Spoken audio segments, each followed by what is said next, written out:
Hello everyone and welcome to lecture today.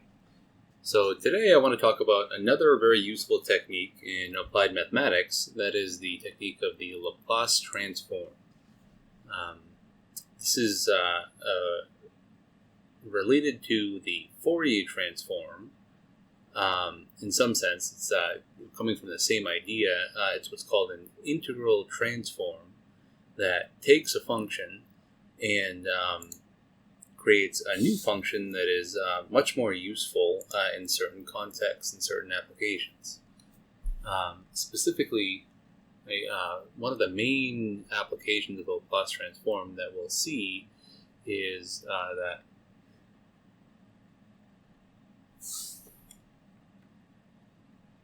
this is an integral transform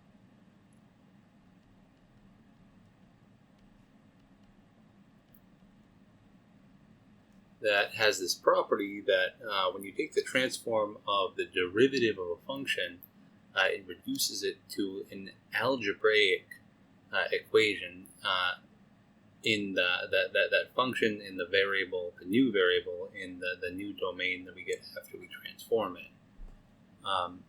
So it makes it possible to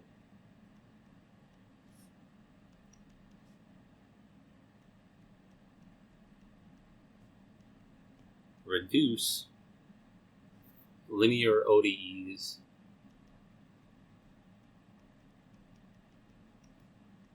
and PDEs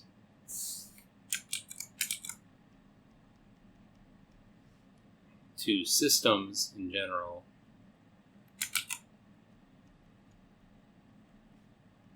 of algebraic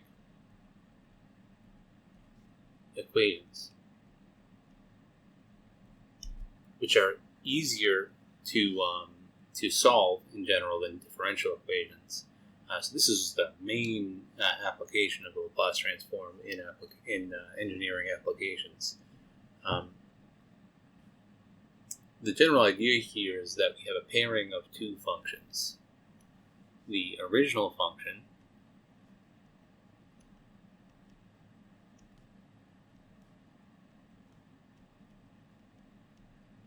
which we'll typically take as a function f of t,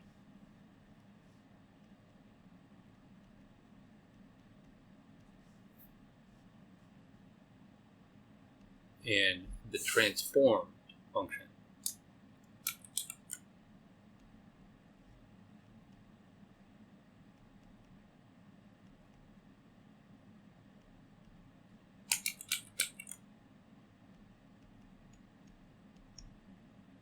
which has a number of different notations.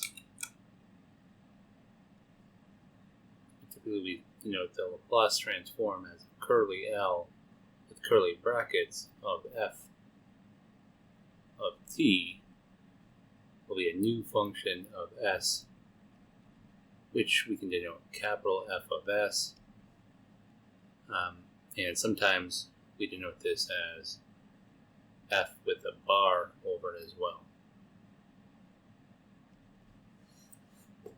But given a function f of t, we should be able to find the Laplace transform, where the Laplace transform has the explicit definition of being the integral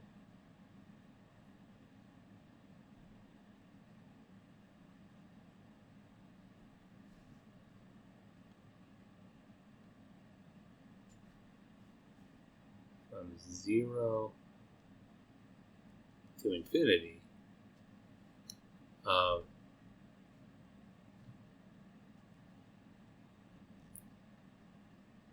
e to the negative st times f of t dt.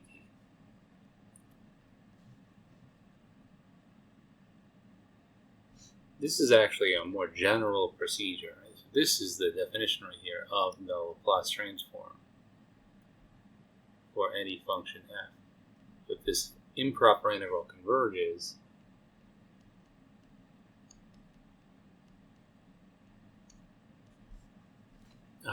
this new function that you get which is a new function of s, because this integral is a t integral here, if this converges, we say the Laplace transform exists. And generally, S may be complex.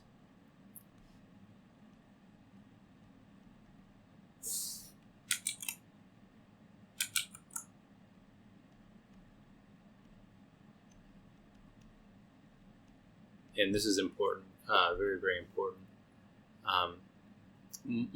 For most of the applications we'll consider the case where S is assumed to be real. However, it's important to denote that in general, S could be assumed to be complex. And this idea of an integral transform is actually related to a more general type of transform.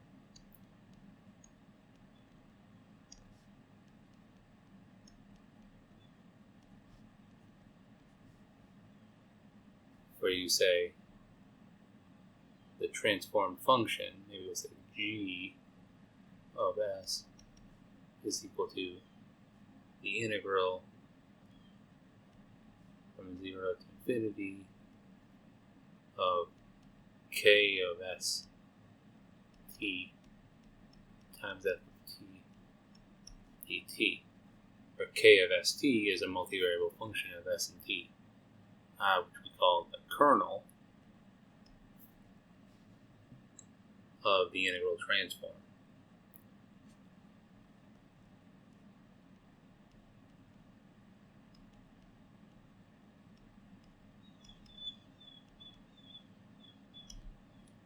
So the Laplace transform of a function is just a general transform with a kernel of the function e to the negative st. And it turns out that this special choice of kernel gives us a lot of very interesting properties that we can use very, very directly in applications.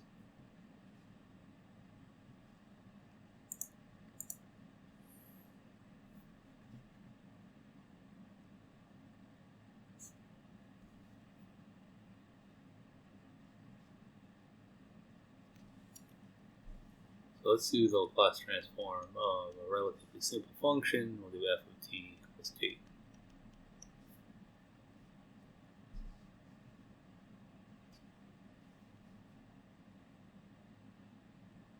Which is just a straight line that's increasing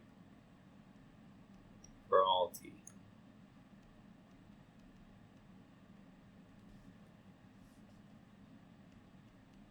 The Laplace transform of this function is going to be the integral from 0 to infinity of t e to the negative st dt,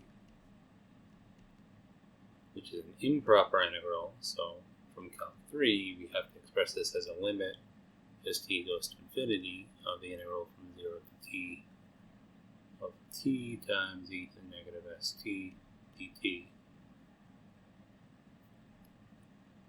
And this integral is the same thing as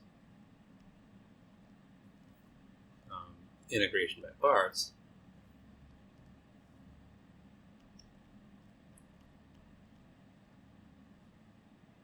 The integral, or the first term of the integration by parts, we get t times e to the negative st over s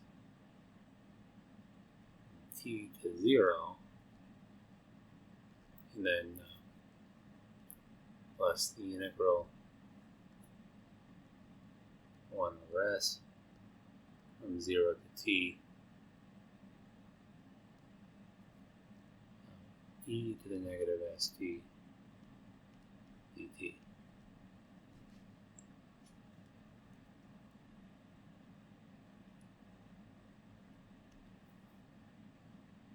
Which simplifies to the limit as t goes to infinity of negative t over s times e to the negative st plus 1 over s negative 1 over s e to the negative st from t to 0.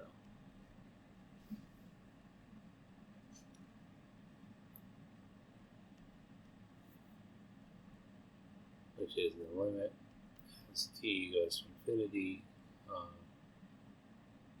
negative t e to the negative st over s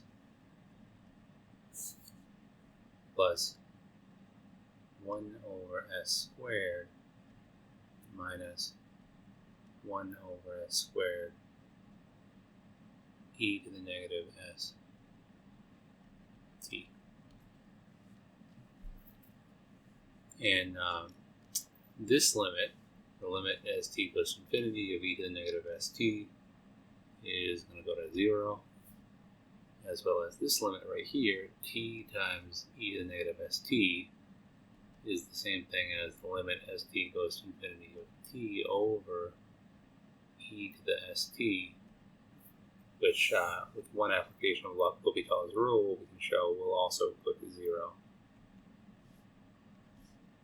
as t goes to 0, or L'Hopital's rule from Calculus 3. And the only thing that's unaffected by this limit is 1 over s squared. And so we get the Laplace transform of t is 1 over s squared. And that concludes this example.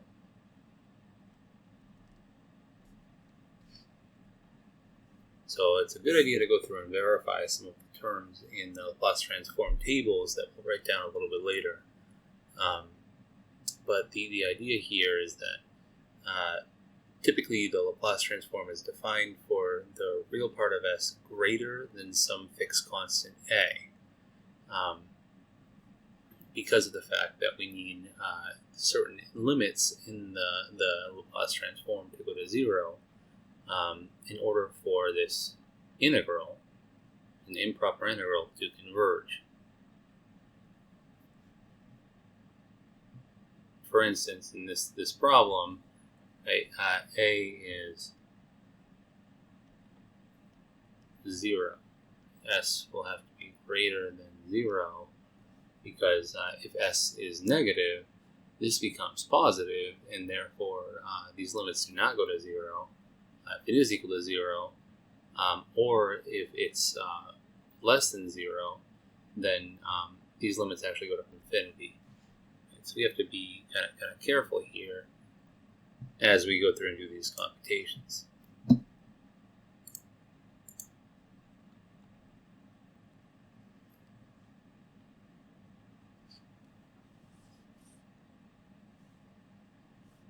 We'll do another example, example 2. Take f of t be equal to e to the at Laplace transform of e to the at of s, or f of s, is equal to integral from 0 to infinity e to the at times e to the negative st dt. This is the limit as t goes to infinity of the integral from 0 to t e to the a minus s times t dt, which simplifies to 1 over s minus a when you go through and review the limit. Okay. The integral of this is 1 over a minus s times e to the a minus st, and in the limit, this is going to go to 0 as long as s is greater than a. I really should say is the real part of s is greater than a. Same thing up here. If s is complex, the real part of s is greater than 0.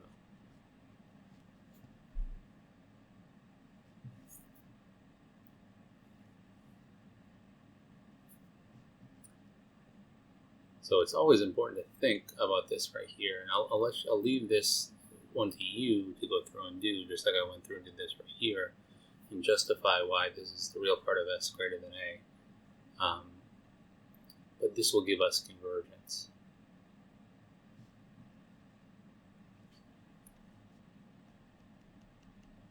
Example 3, I'll go through and do f of t is equal to sine of at.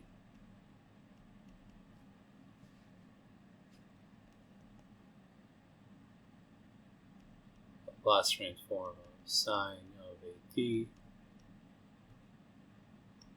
a function of s. Call it f of s, capital F of s. This is integral from 0 to infinity of e to the negative st sine of at dt, which is the limit as t goes to infinity of the integral from 0 to t of e to the negative st sine of at dt.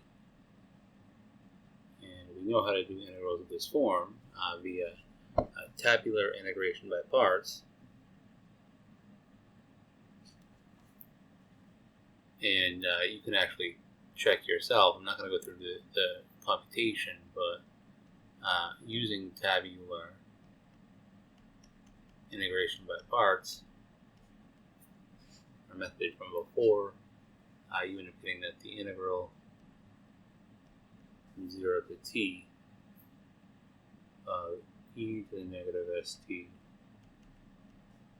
sine of at dt is the same thing as negative e to the negative st times s sine of at plus a cosine of at over s squared plus a squared, evaluated from 0 to t.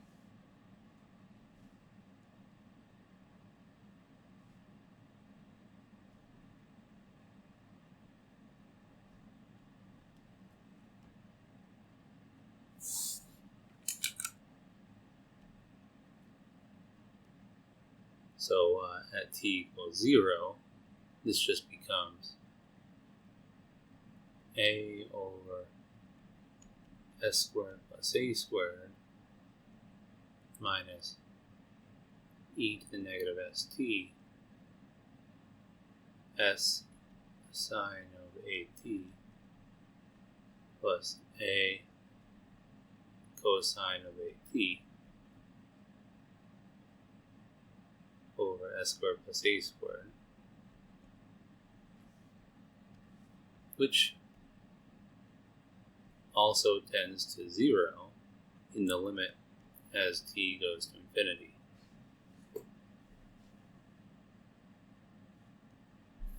And this is because e to the negative st, this should be negative st right here, grows shrinks much faster than sine of at, cosine of at, which are actually bounded functions. So you can again use the idea that sine and cosine are bounded to show that this limit is 0 as t goes to infinity. What that means is that the Laplace transform of sine of at is a over s squared plus a squared. And this again is valid as long as this coefficient up in the negative x in the exponential here is negative. So it's going to be for a real part of s greater than 0.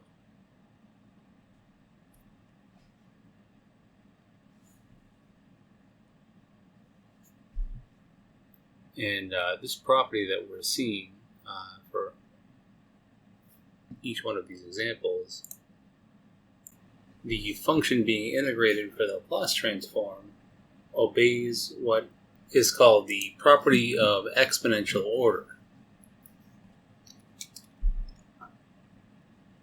So we can say that, first we'll define what this means.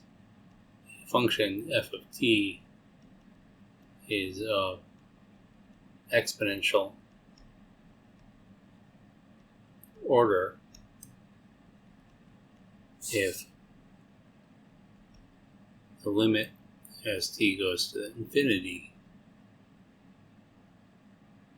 of f of t or e to the bt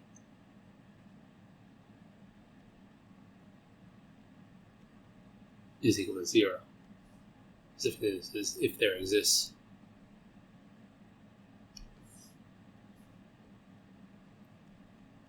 a real number b with this property right here.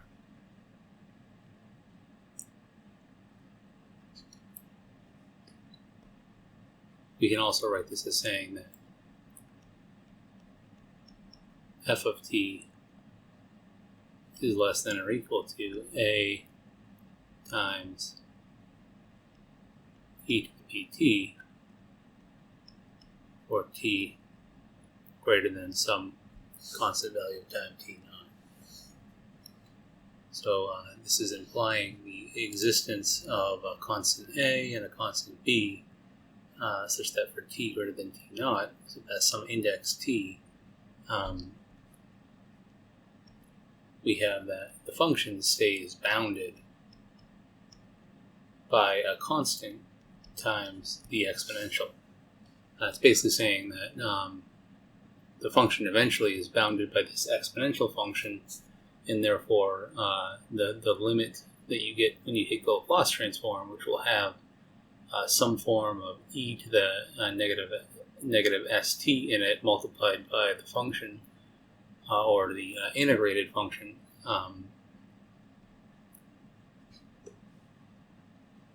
But all of the examples that we've seen are functions that are of exponential order. For an example, a function that's not of exponential order, take, for instance,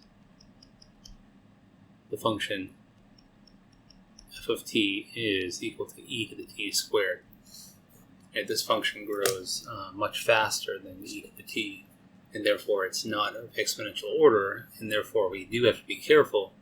But it turns out that for all the applications that we're going to consider, this is enough for us to work with. The class of functions that are of exponential order are large enough. It's a large enough class of functions that it's very, very useful.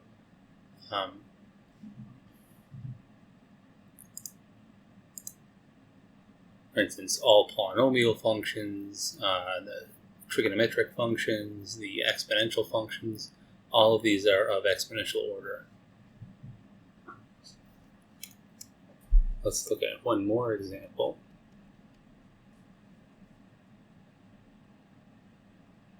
We can use the Laplace transform to even deal with piecewise functions of t.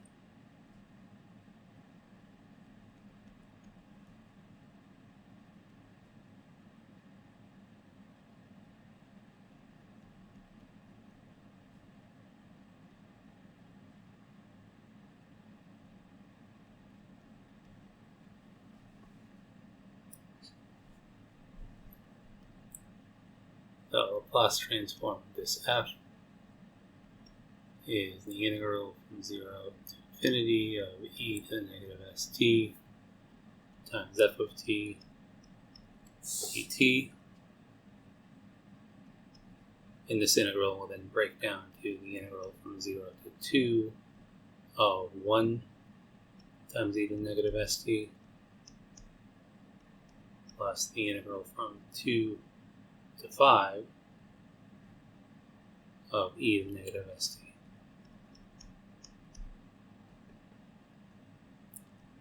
Which, after some simplifications, doing our integrations, this becomes 1 over s minus 3 e to the negative 2s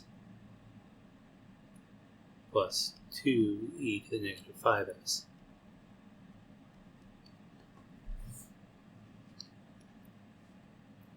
And so I think I've done enough examples now.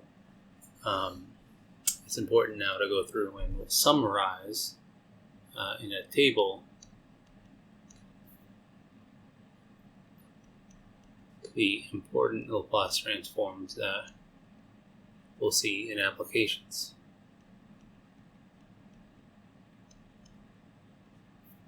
And this list is not exhaustive.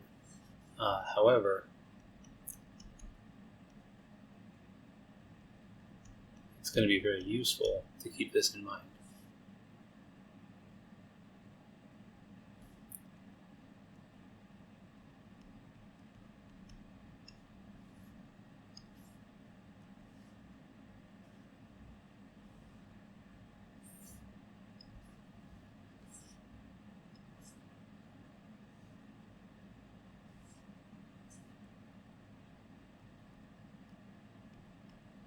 So I'll consider the function 1, the function t to the n, the function sine of at, the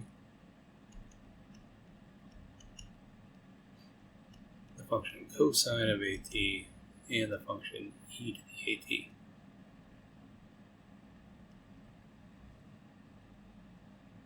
And the Laplace transform of 1 is 1 over s. The Laplace transform of t to the n is n factorial over s to the n plus 1. And the domain of validity for each of these is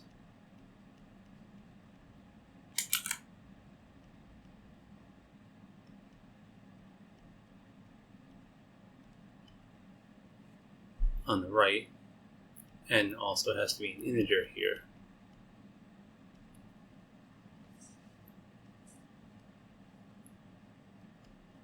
Laplace transform of sine of at is a over s squared plus a squared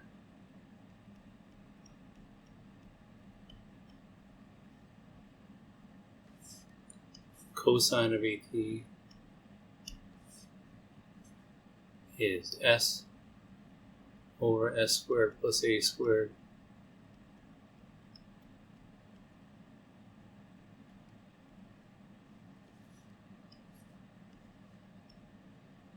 and the Laplace transform of e to the at is 1 over s minus a, which is valid when the real part of s is greater than a.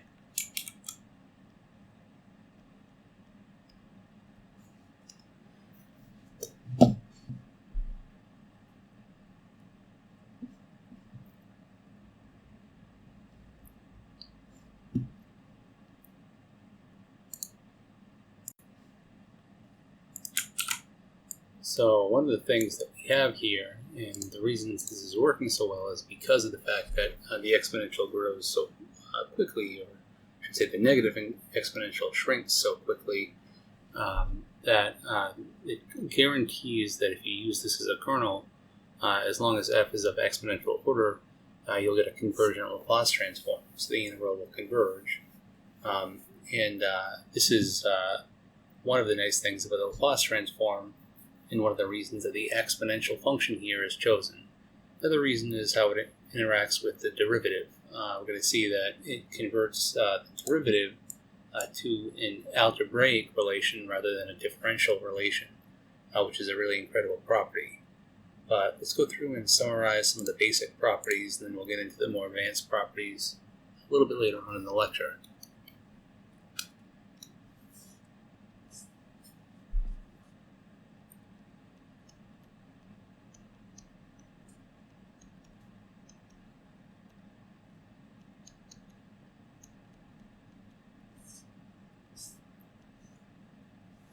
The first main property is linearity, which is inherited from the underlying integral operation that's being performed for a given Laplace transform. So the Laplace transform of A f of t plus b g of t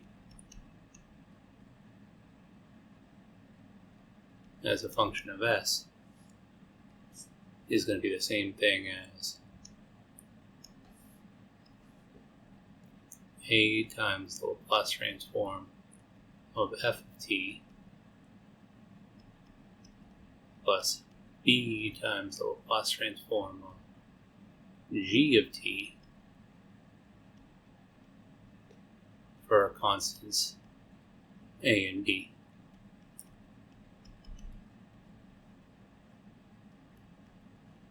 Or in shortened form, if capital F is the Laplace transform of lowercase f, and capital G is the Laplace transform of lowercase g, this is always going to hold.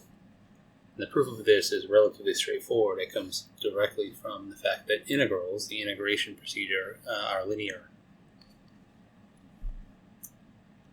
The second main property, which is very useful, is called the first shifting theorem.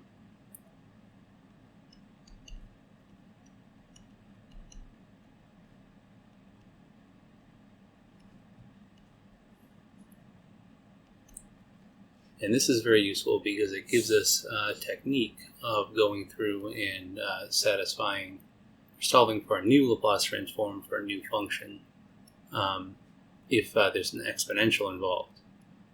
So suppose that the Laplace transform of a function lowercase f of t is some function capital F of s, and this is valid when the real part of s is greater than some beta. The first shifting theorem says that the Laplace transform of e to the alpha t times f of t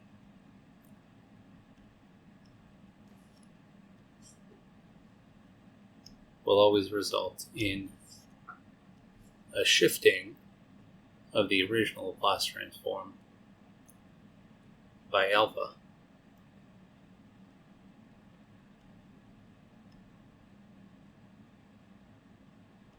Where the real part of s will have to stay greater than alpha plus beta now.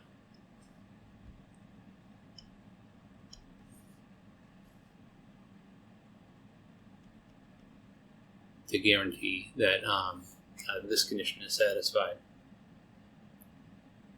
But this is very neat because we can actually go through and see this for certain examples in the previous table.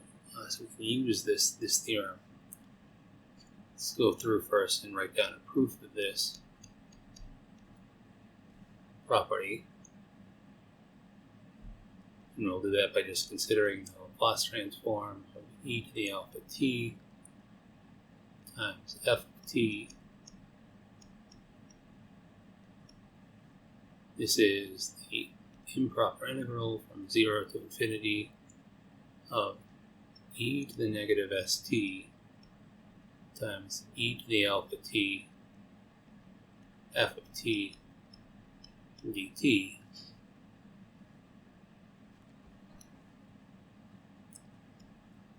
Which is the same thing as the integral from 0 to infinity of e to the negative s minus alpha t times f of t dt.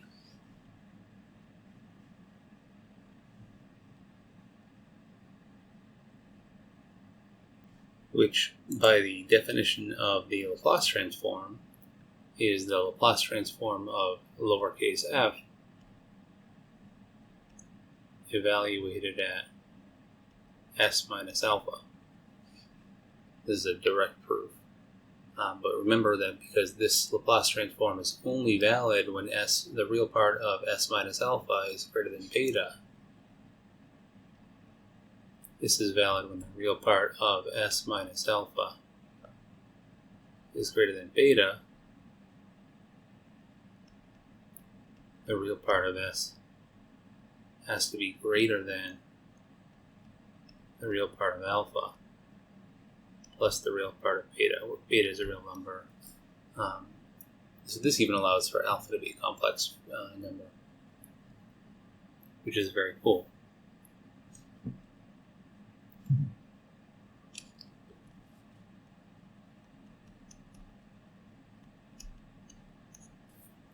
So we'll go through and do some examples.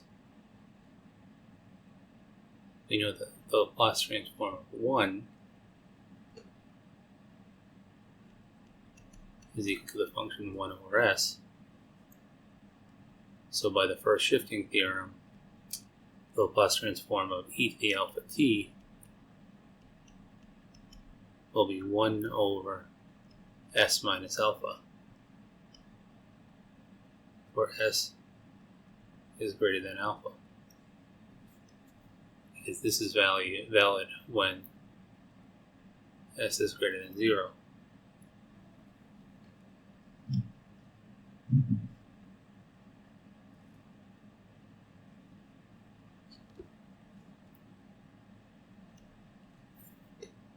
The Laplace transform of t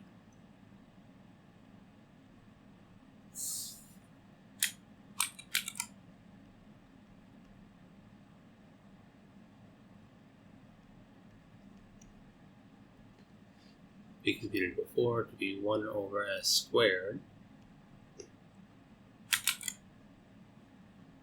And this gives us that the Laplace transform of t times e to the alpha t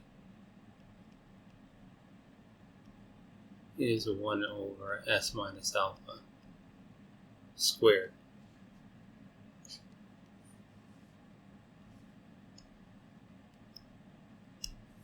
Which will be valid when s is greater than alpha.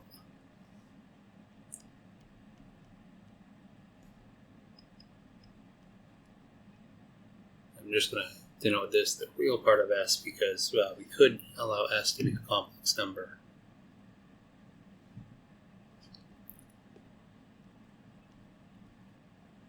The last one is the Laplace transform of sine of t. This is just the thing that we calculated before, but with a equal 1. By the first shifting theorem,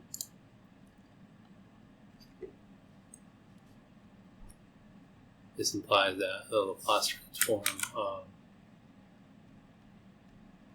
e to the alpha t times sine of t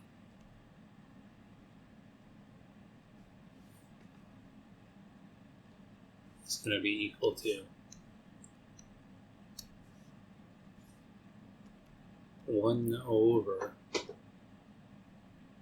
s minus alpha squared plus 1. And this is valid for s greater than alpha. So this is very neat, and it also kind of points at where we're going in terms of applications, because functions of this form, this form, this form are all seen when solving basic linear nth order differential equations. In partial differential equations, a function like this, a function exponential multiplied by a trigonometric function, governs the disturbance of a mass spring system with damping. It also governs the LCR circuit that we talked about before when we introduced the application of the Fourier series to analyzing LCR circuits in nth order linear differential equations. So this is very cool. We also see that the first shifting theorem extends the class of functions for which the Laplace transform can be determined explicitly. It extends the table of Laplace transforms by a great value. We're going to see that additional extensions to this table of Laplace transforms emerge from other general theorems that hold for the Laplace transform.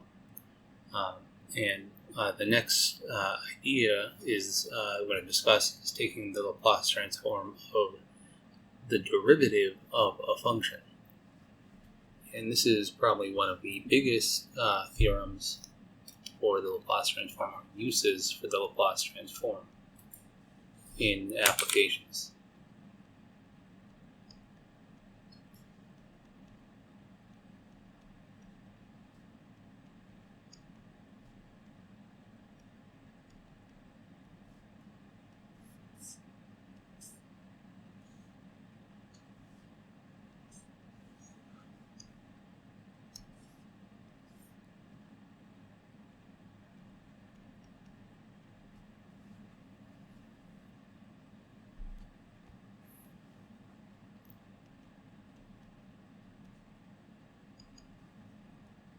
We're going to let the function f of t be continuous and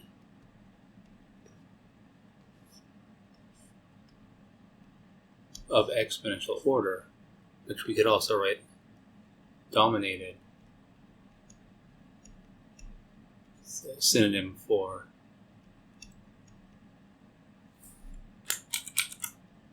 of exponential order,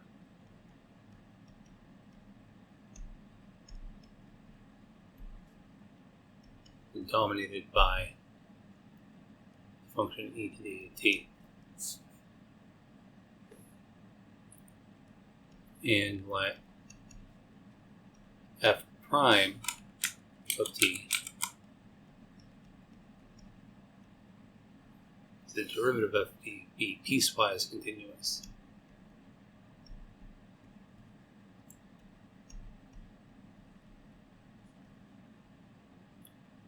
On every finite interval from 0 to t.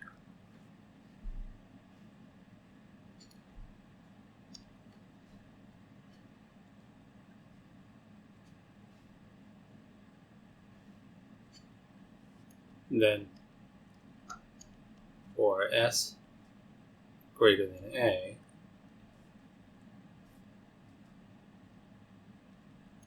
the Laplace transform of f of t is going to be s times the Laplace transform, f prime of t is going to be s times the Laplace transform of f of t minus the limit of f as we approach 0 from the right.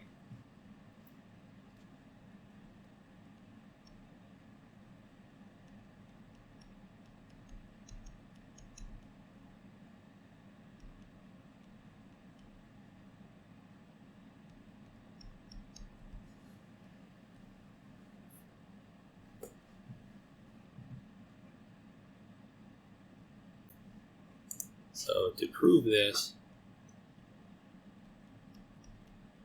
we're going to go through directly, and we'll let ti, or I in 1 to n, be the points of discontinuity.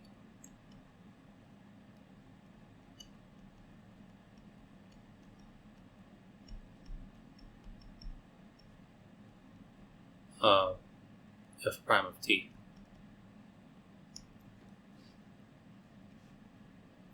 In which case, the Laplace transform can be broken up into parts,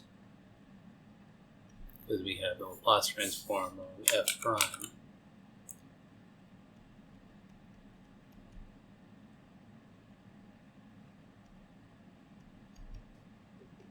be the limit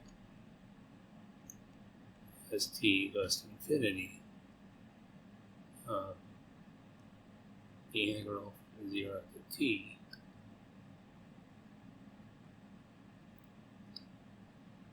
of e to the negative st times f prime of t dt. And remember that this function is piecewise continuous on every finite interval.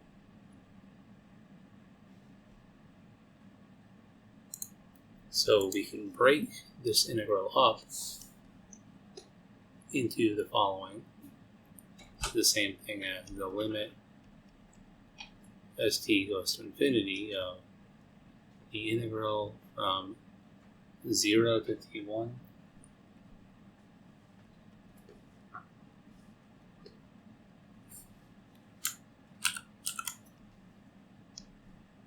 plus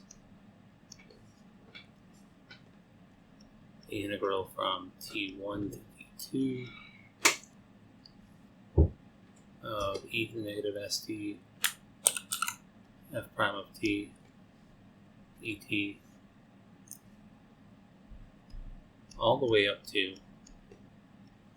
the last interval between the discontinuities,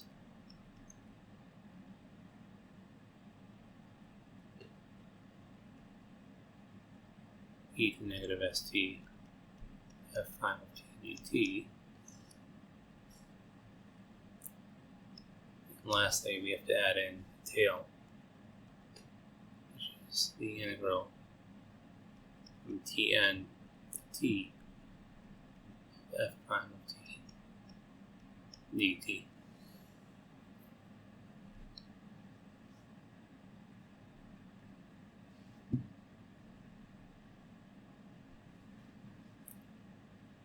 And for each one of these terms, we can integrate by parts. It's also worthwhile to note here that this expression right here, all of these first terms in this sum of n terms don't depend on this limit. The only thing that does, in fact, depend on the limit is this last sum right here.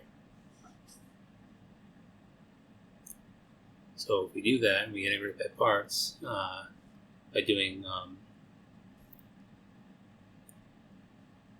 u is equal to e to the negative st and dv is equal to f prime of t dt. For each one of these integrals, we end up getting a sum of the form e to the negative st times f of t evaluated from t1 to 0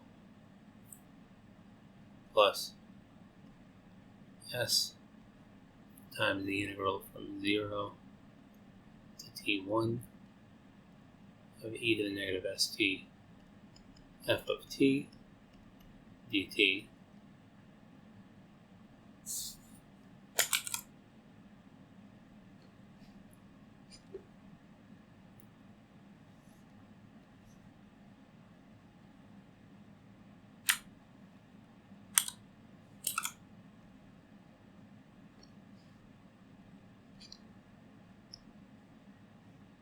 And perhaps I'll go on to the next page to give you a little bit more space.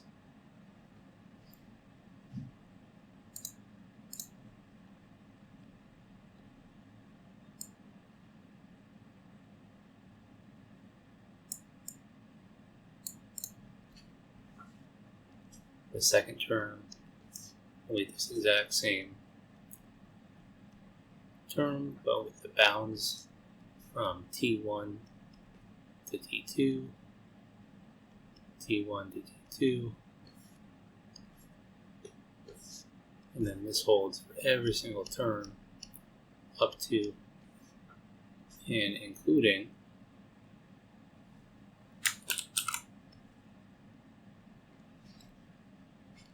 the nth term.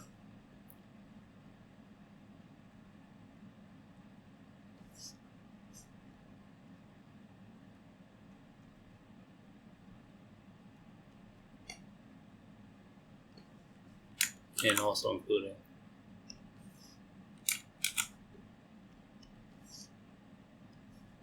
the integral from Tn to capital T.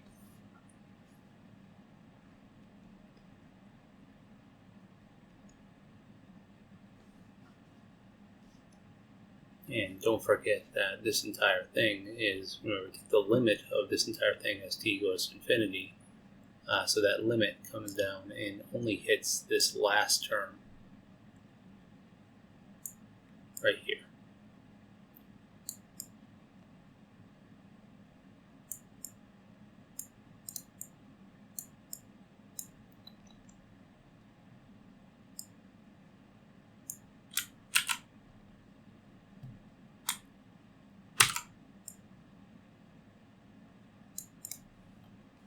And what's amazing about this is that we can directly look at this right here. Look at some of the first two terms.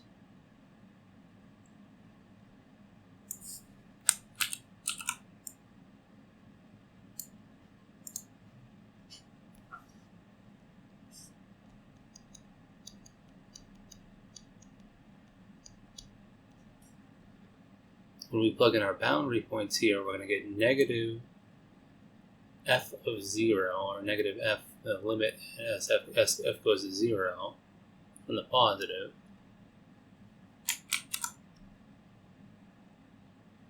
plus f of t1 times e to the negative s times t1.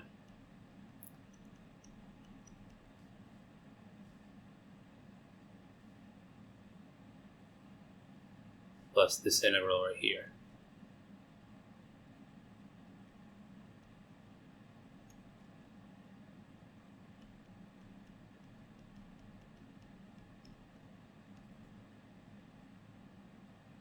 And this is added to this term right here,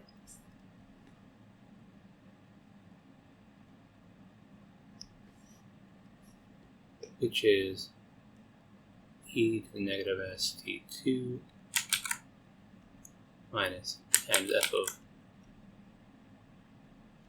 t2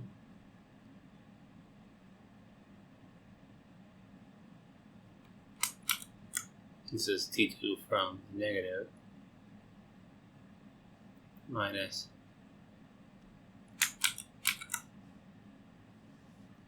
oops, I forgot to put in, this is f of t2, t1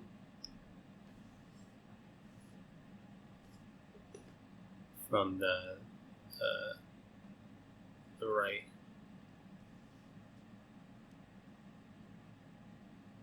or actually from the left.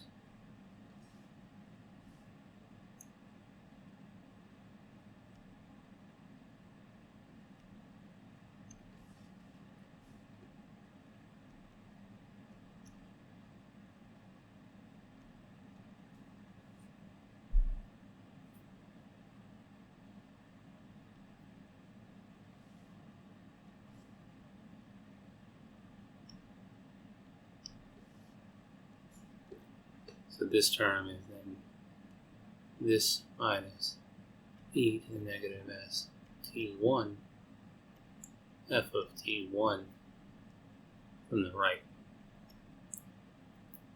minus s times the integral from t1 to t2.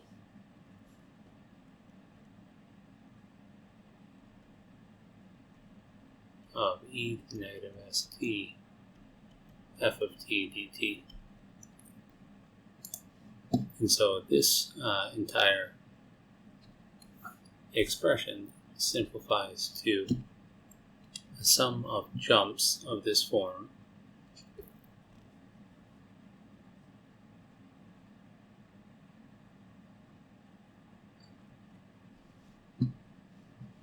and specifically because of the fact that f is continuous, at any one of these jumps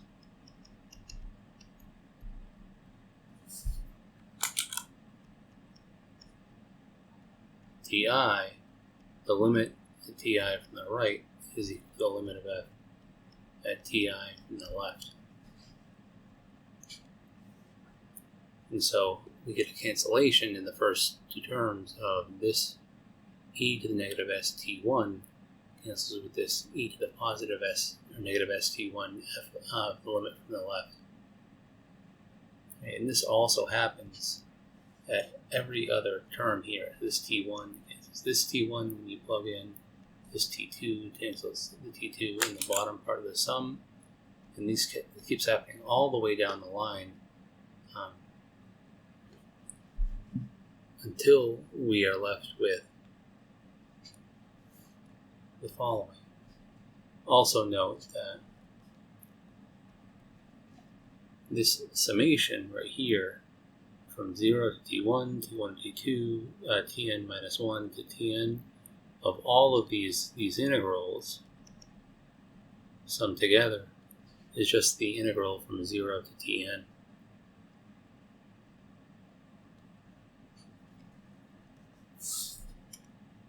So we have the Laplace transform of f prime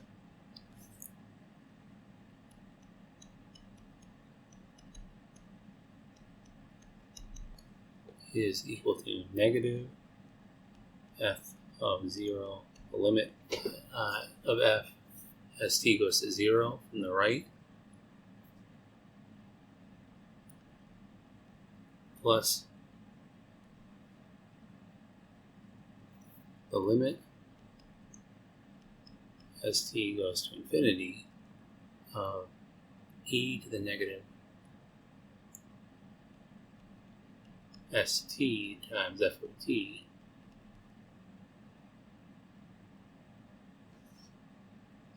plus s times the integral from 0 to tn of e to the negative st times f of t plus the limit as t goes to infinity of s times the integral from tn to t of f of t times e to the negative st t.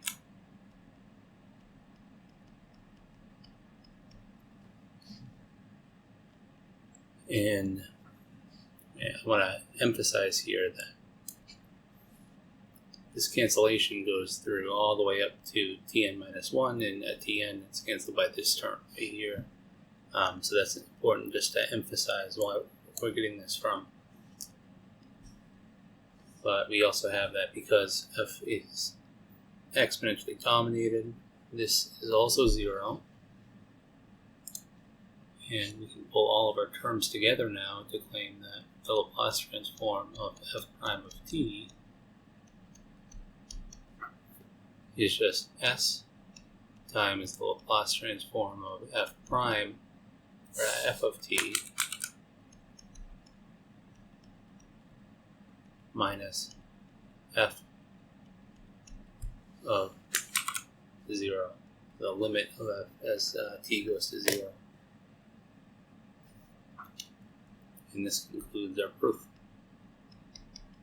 The reason I went through and did this is because I wanted to show that, proving stuff with Laplace transforms always is going to revolve around using the definition or a subsequent property that you've proven.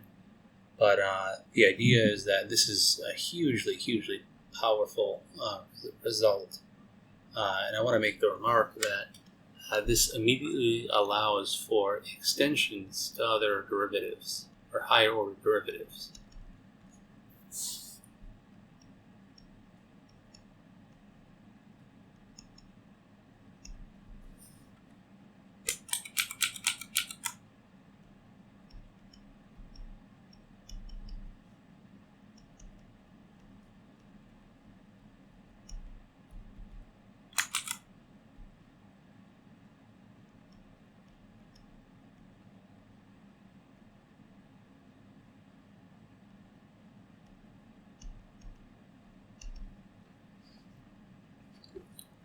Case in point, if you want to take the Laplace transform of the nth derivative of the function t, as long as the assumptions of the previous theorem hold for fn and fn minus 1, we can go through and write down the formula from the previous theorem. It'd be a good exercise for you to prove this. The s to the n times the Laplace transform of f of t minus s to the n minus 1 times the Laplace transform, or times the limit of f as we approach 0 from the right,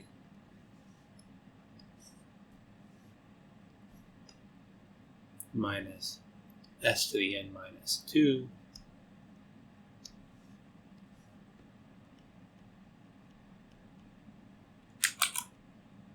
times f limit as we approach 0 from the right, all the way down, or sorry, this should be f prime, all the way down to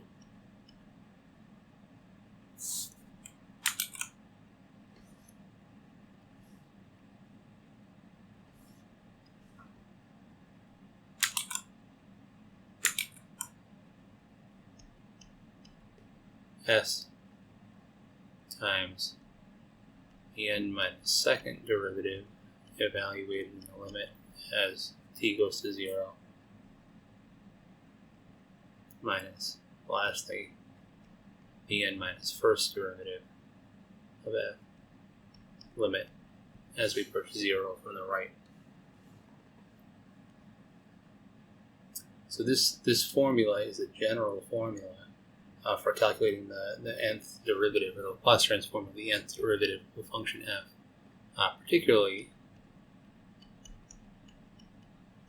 which will be useful when we go through and solve some second order ODEs, the Laplace transform of f double prime of t, which is the second derivative, will be equal to s squared times the Laplace transform of f of t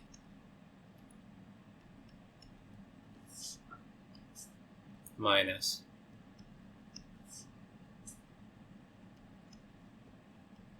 s to the 1, we have s squared here, so s to the 1 times f limit as x goes to 0 from the right, or as t goes to 0 from the right, minus f prime at 0 limit from the right.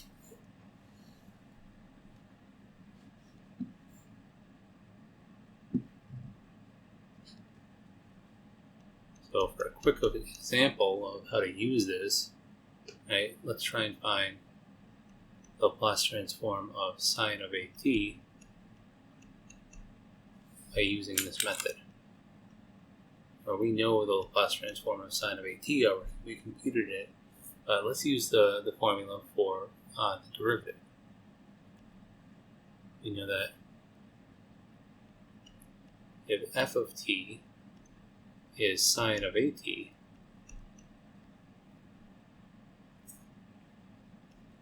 f double prime of t is going to be negative a squared sine of at.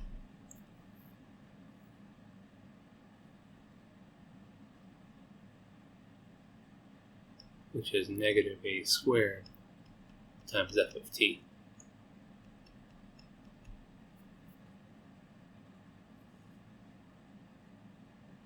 So the Laplace transform of f double prime of t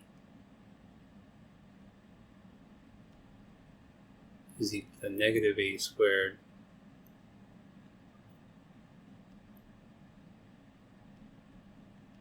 times the Laplace transform of f of t by linearity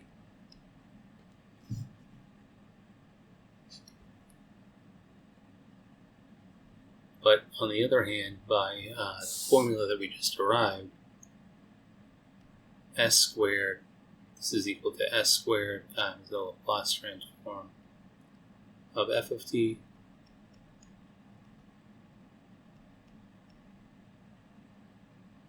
minus s times sine of at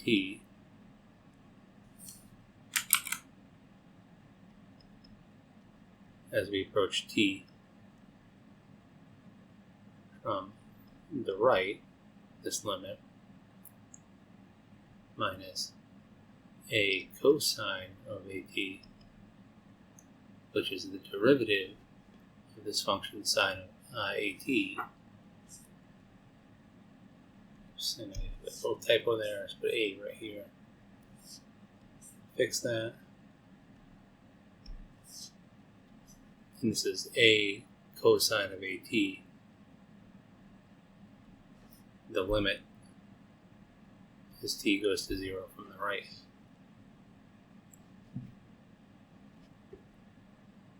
So we get that s squared times the Laplace transform of f of t minus a. This limit is 0, this limit is 1. Satisfies this equation, and lo and behold, we have a system of equations that we can solve for the Laplace transform, because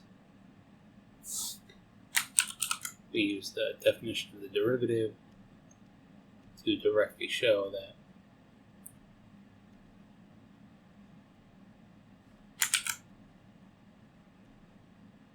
the Laplace transform of f double prime, this simple function, has to be equal to negative a squared times the Laplace transform of the function itself.